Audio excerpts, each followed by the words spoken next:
Freja, please prepare to welcome the Hadarim.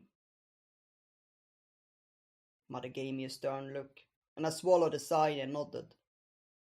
It was no use arguing with her.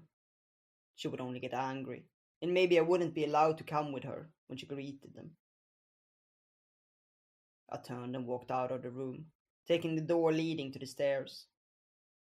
It was the long way around, down the worn stone steps, but it had always been my favorite place. Hidden away from the bustle, but still close enough to hear the servants gossiping below. It was dark, but my feet knew each step, and I descended and came down to the courtyard. Holger was talking to Sven, overseeing the last of the preparations, and he turned and smiled as he saw me. Freja? Sven bowed to me and left, and Holger put a hand on me as I halted next to him. His old, bony hand lay light against mine. I sometimes wondered how old he was, but all I knew was that he had always been there, for as long as I could remember. Will you come with a lady to greet them? He asked. I nodded. Will you be there too? Yes. The lady asked me to accompany her, and so will Bjorn. I stared at him. Bjorn? Why does mother want him to come? I do not ask such questions, my love.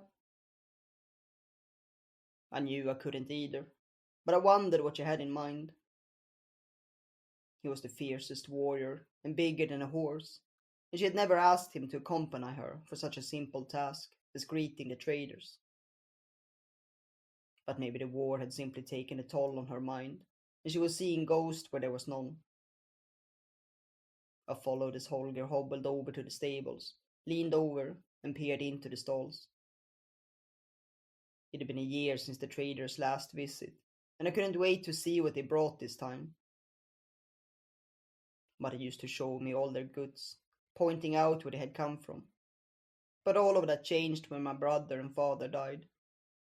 She hadn't been herself since. I believe we are ready, my love. Holger gripped the wood and straightened his whole body. Now, don't be late, he smiled. I nodded, and he gently squeezed my hand in his, before turning and shuffling towards the castle. He was one of the few who still talked to me, as it had been before my brother and father were taken by the dragon. Everyone else simply treated me as the next high lady, which mostly meant ignoring me, but I knew it wasn't the orders of mother. I wished my brother and father hadn't died, and mother would still be her old self. I sighed and cast one last glance at the disappearing Holger, before heading up the stairs to prepare.